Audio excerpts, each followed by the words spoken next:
जेठ एकादशी की कथा।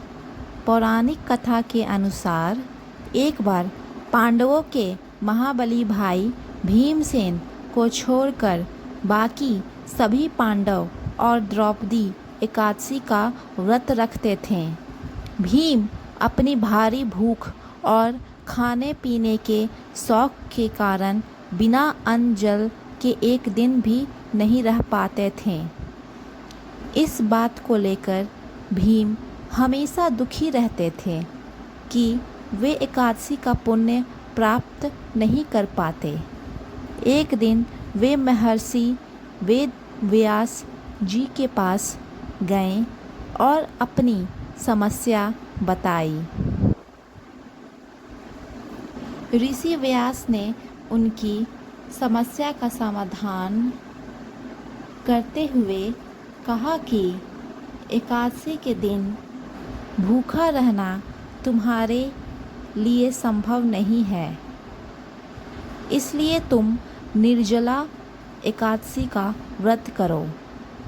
ज्येष्ठ मास के शुक्ल पक्ष की इस एकादशी के दिन केवल आचमन जल की कुछ बूंदें को छोड़कर जल की एक बूंद भी ग्रहण नहीं करनी चाहिए।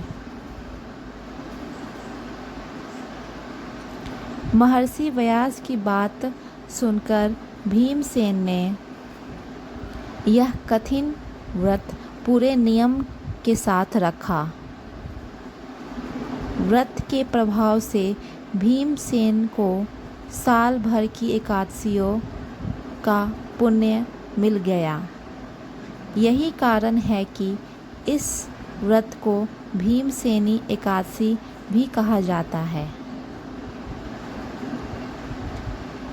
2026 में ज्येष्ठ यानी कि जेठ एकादशी की तिथियां 25 जून 2026 को ज्येष्ठ मास में पहली एकादशी होगी, जिसे भीमसेनी एकादशी भी कहा जाता है और निर्जला एकादशी भी कहा जाता है।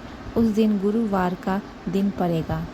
निर्जला एकादशी व्रत जो है में पानी की एक बूंद तक नहीं पी जाती, लेकिन इसका फल बाकी सभी एकादशियों के व्रतों से बढ़कर माना जाता है।